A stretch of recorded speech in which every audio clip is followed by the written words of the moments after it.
Hello, welcome back to my personal investigation on hit cultural phenomenon Minecraft. Just in case you haven't seen the last episode, which I don't blame you, it's a lot of yapping, you don't have to. I want to understand Minecraft on a deeper level, as I've been playing this game on and off for about a decade, just like a lot of other people, and I want to know why we cannot let go and we keep coming back for that 2 week Minecraft phase.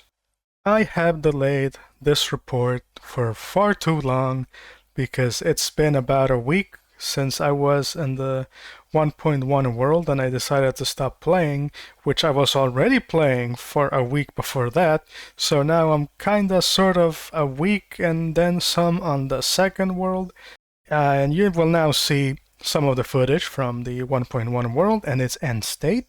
The main takeaway that I got from this time period of Minecraft when it was kind of sort of brand new is how taking everything away, all of the features, and just having the bare bones mechanics and very simple path let me connect with the basics. I managed to get to the Nether, craft some Eyes of Ender, but I could not find the portal. I don't know if that's because of a fault of my own or the eyes were kind of glitched and didn't lead me to the right place, but I ran out of eyes and I didn't have that many to begin with, and I was not looking forward to making like a farm or whatever for Enderman.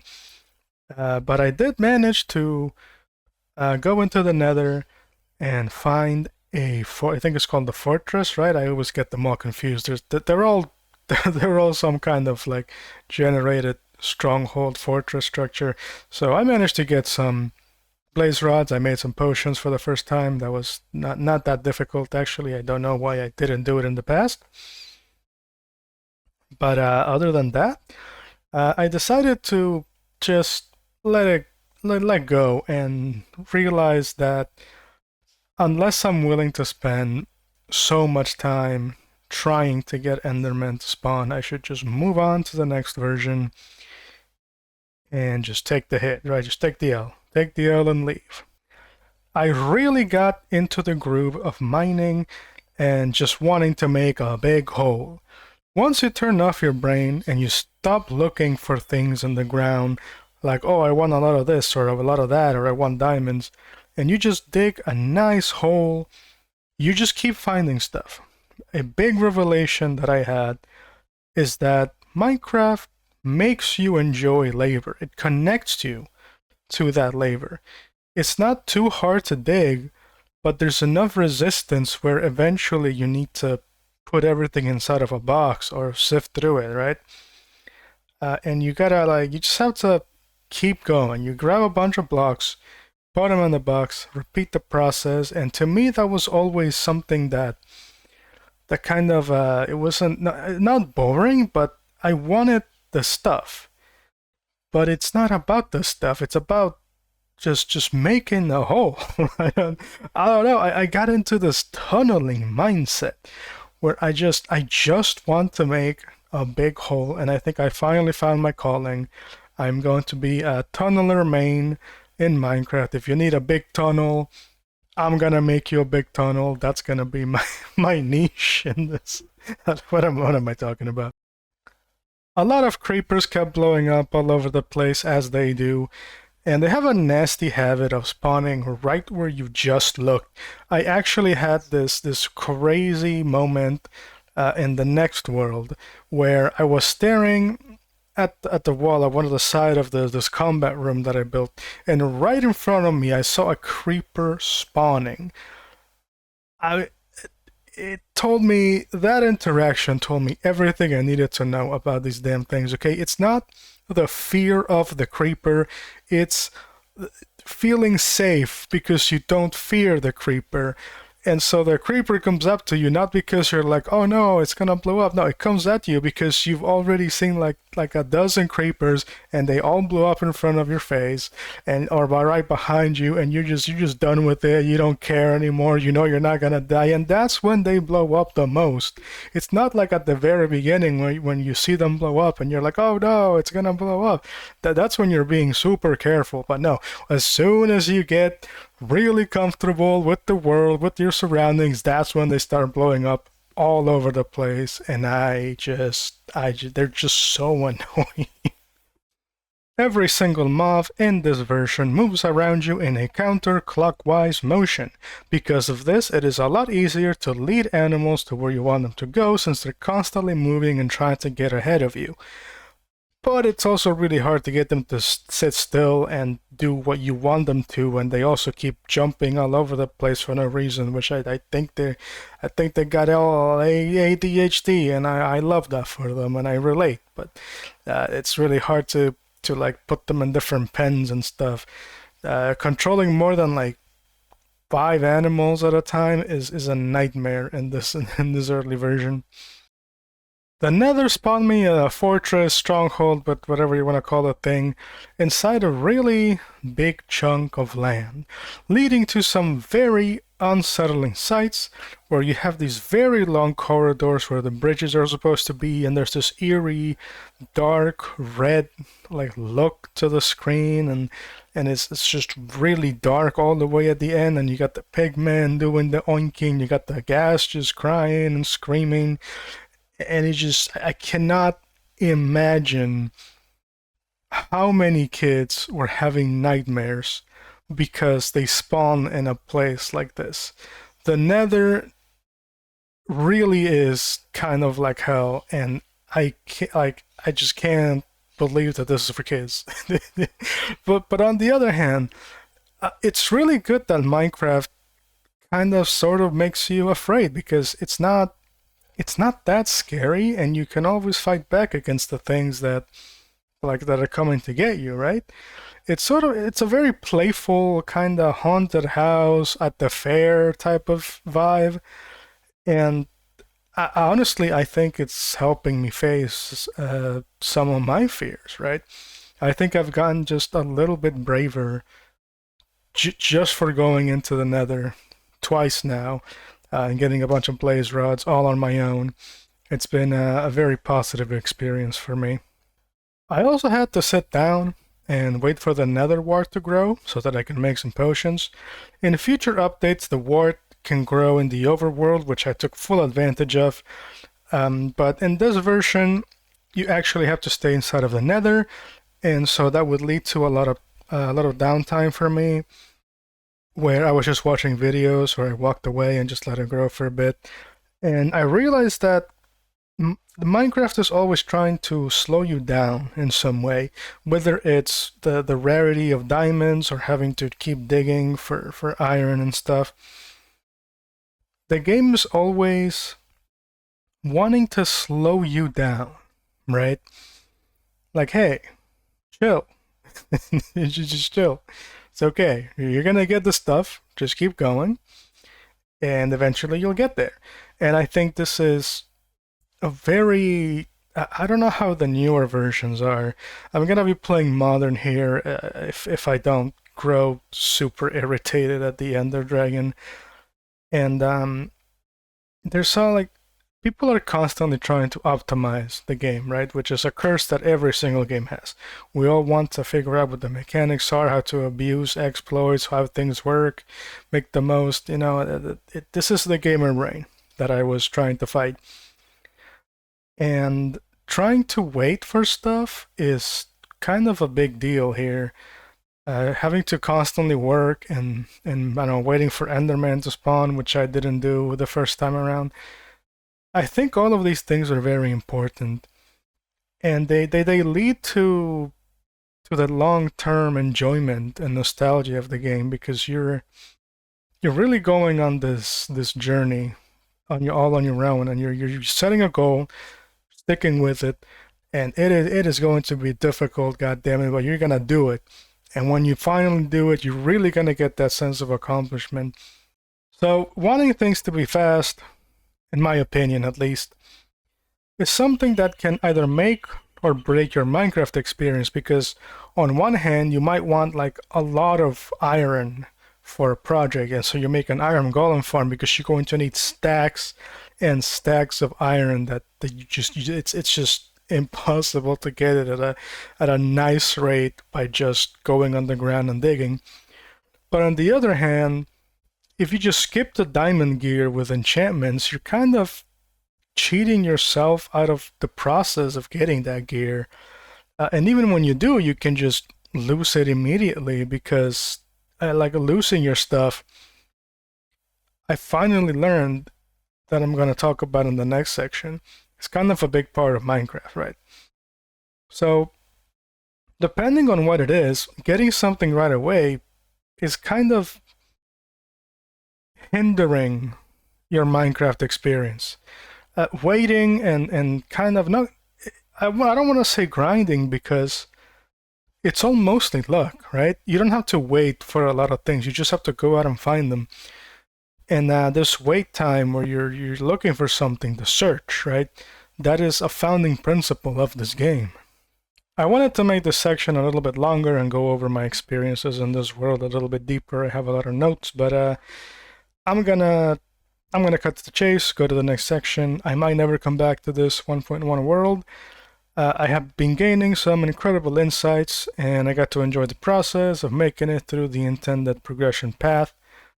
And I have to do it one more time, and honestly, it's not that big of a deal. Now on to the next world, which is going to be the one in the middle. I still don't know if it's the right one that I should have played, but it is 1.8.9, where I hit so many snags in this world, okay?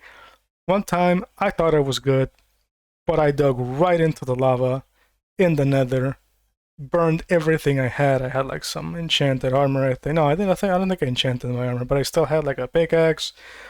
I had a bunch of stuff on me. It all just burned away. It was an unfortunate thing to happen.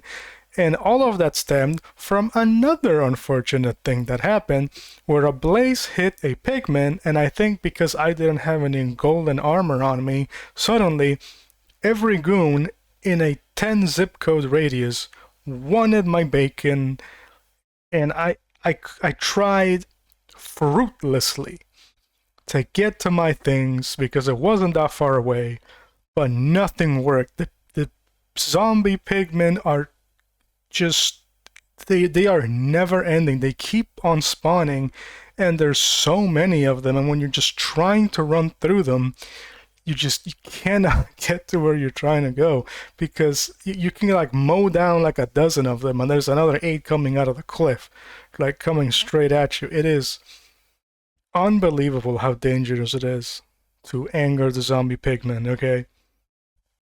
So yeah, I lost all of my stuff there. I lost all of my stuff in the lava. I had to farm the blaze rods that I had on me. I had like, I don't know, like a dozen or something, and I was like, oh, I gotta get more now. But this ordeal that I had really taught me the importance of, I don't know, grit, not giving up. After losing all of the enchantment levels that you had, you were like, oh yeah, I got like 31, I got like 20 something, and then you lose it all, and then you lose all your diamond stuff.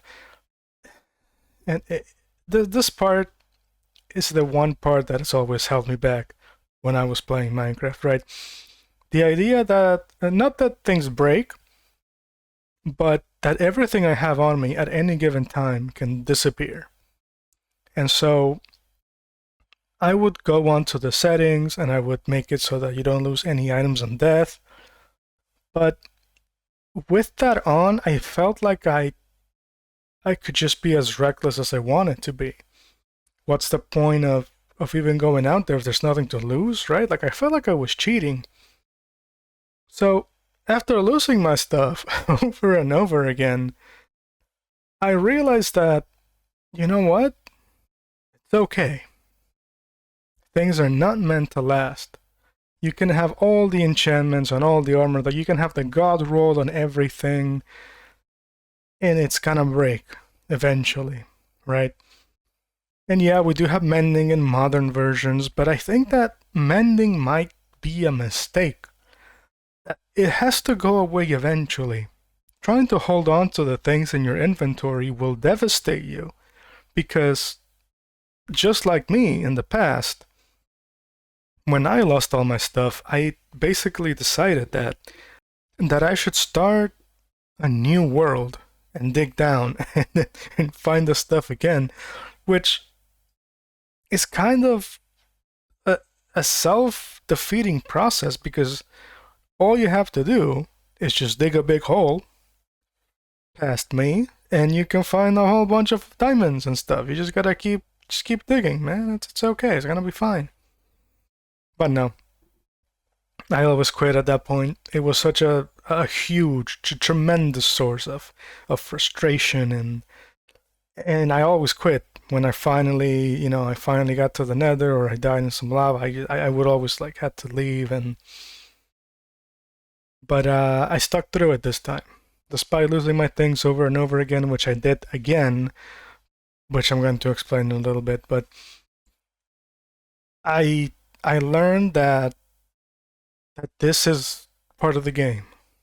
You have to accept that your things are going to go away. Even the blocks that you place in the world can get destroyed by an explosion from creepers, or a block gets picked up by an enderman. And yeah, some things are non-renewable, but that's okay. Because the world is kind of, sort of, infinite. And with newer versions of the game, you can trade with villagers, you can trade with pigmen, and there are so many things that just become... You can just get them again, right? I actually made it to the end in this world. I don't know if I mentioned that, maybe I did. This was not an easy world, but I keep thinking back on that nice base that I have, that I dug out of a mountain. I led some cows to the mountain. There were some sheep. There were some chickens. I think I should probably try to get the rabbits. There's some rabbits jumping around. I don't know what I'm going to do with them, if anything, but they're there. And I also bit the bullet. And I decided to make a big arena where I could potentially get endermen to spawn. I don't think it's a good farm or fight pit or whatever you want to call it, but I looked up at the spawns and it seems that they spawn at least 24 blocks away from you or something, and then there's like a mob limit. I'm not entirely sure on how that works, but I got really lucky and I was able to at least fight some of them down there. I think one time I had like 4 of them spawn back to back to back, and I managed to get around 20 something Eyes of Ender, and I managed to find a portal, which was a whole thing all on its own. I did that today. I got to the stronghold. The stronghold is a big maze that you have to dig through, and it's just... I don't want to say it's fun because it was really annoying, but it was also like...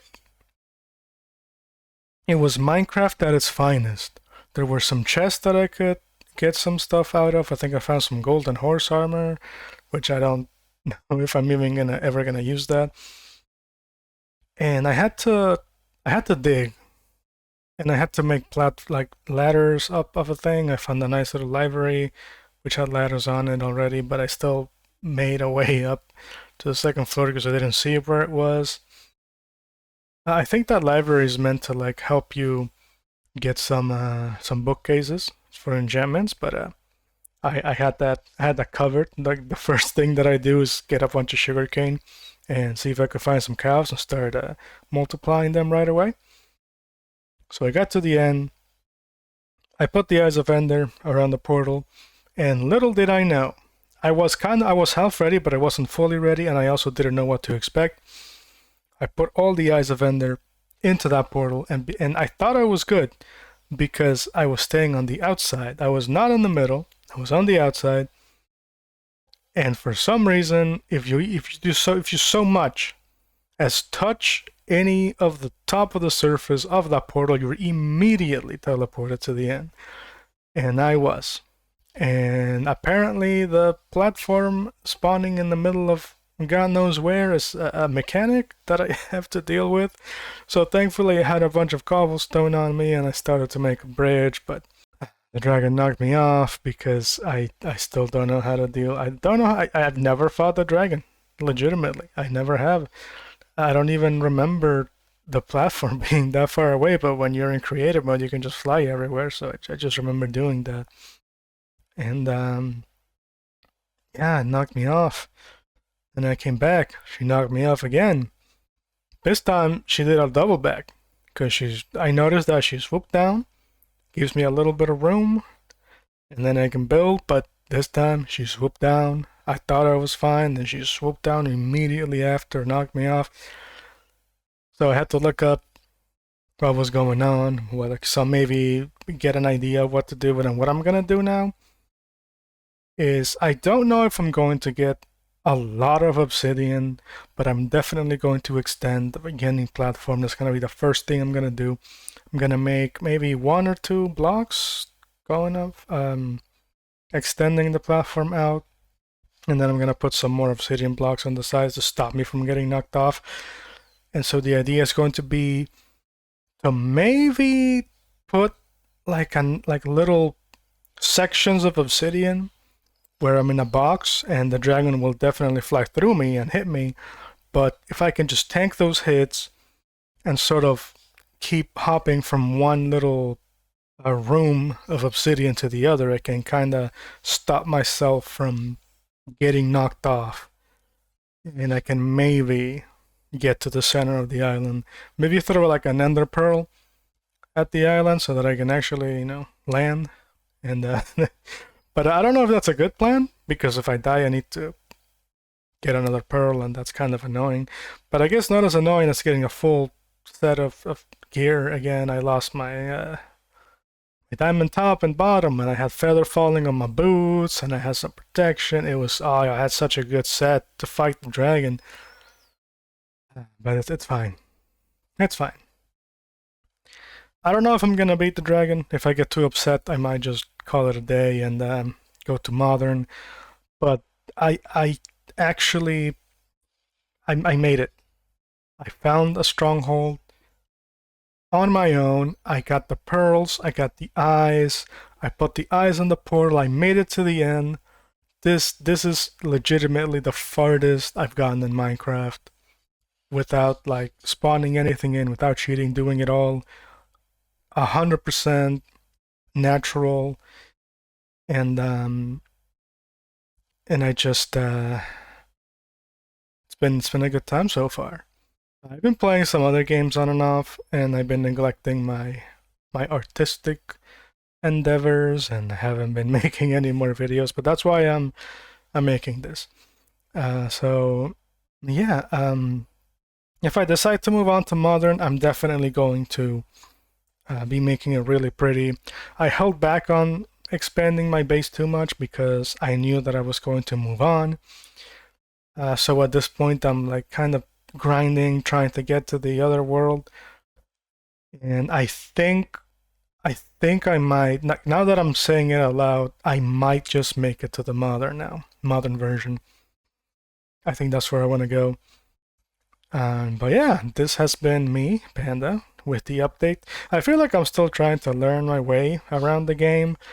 It's been a few weeks since I started this whole mess, and I think that the real big revelations are going to come when I finally beat the dragon and I start doing all the different activities and the bosses and the underwater thing that one of them spawned in the world that I'm on right now. I kind of wanted to check it out, but also not really. I had a plan where I was just going to dig down and into that structure instead of having to deal with whatever guardians are there, but I don't know if that's going to work. Anyway, that's just been me. Thank you so much for watching. I hope this meant something to someone, and I will see you in the next video.